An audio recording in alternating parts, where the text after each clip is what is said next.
नमस्कार, मी ॲडव्होकेट किरण जाधव.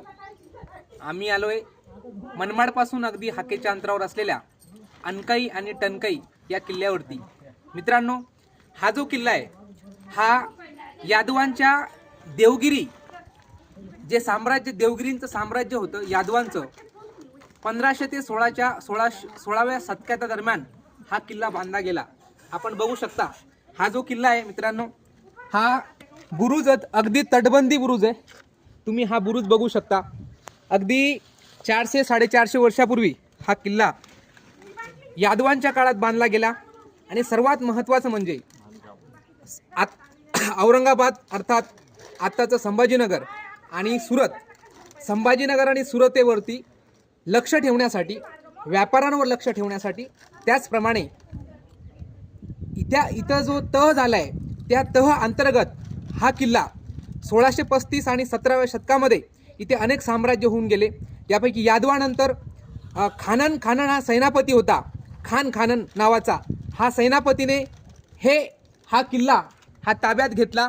आणि हा किल्ला ताब्यात घेतल्यानंतर त्यानंतर रोमन आणि पोर्तुगीजांनी सुद्धा या किल्ल्यावरती नियंत्रण पत्करलं. अगदी सरतेशेवटी म्हणायचं ती ह्या किल्ल्याची जी तटबंदी आहे ती खूप सुरेख आणि छान आहे. त्याचप्रमाणे हा जो किल्ला आहे हा किल्ला अगदी पाषाण युगातील या दगडांपासून बांधलेला आहे. हा जी पर्वतरांग आहे, अंकाई आणि टंकाई हे दोन पर्वतरांग आहेत. याला सातपुड्याचं पर्वतरांग म्हणतात. आणि हे सर्वात त्या 400 ते 450 वर्षापूर्वीच्या काळामध्ये सर्वात छान आणि सुबक असं होतं. शेवटी हे मराठा साम्राज्याने हा किल्ला जिंकला. आणि त्यानंतर मराठा साम्राज्याने हा किल्ला जिंकल्यानंतर अगदी शेवटच्या क्षणी इंग्रजांनी हा किल्ला ताब्यात घेतला. आणि इंग्रजांनी 150 वर्ष हा किल्ला ताब्यात घेतल्यानंतर इथले जे कामगार होते किंवा इथे जे राहणारे लोक होते या लोकांवरती नियंत्रण मिळवण्यासाठी इंग्रजांनी हा किल्ला 150 वर्ष वापरला.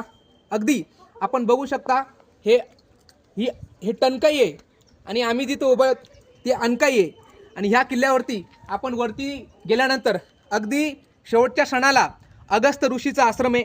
अगस्त्य ऋषींनी इथे काही काळ सहवास केला, त्यांनी जपतप केली.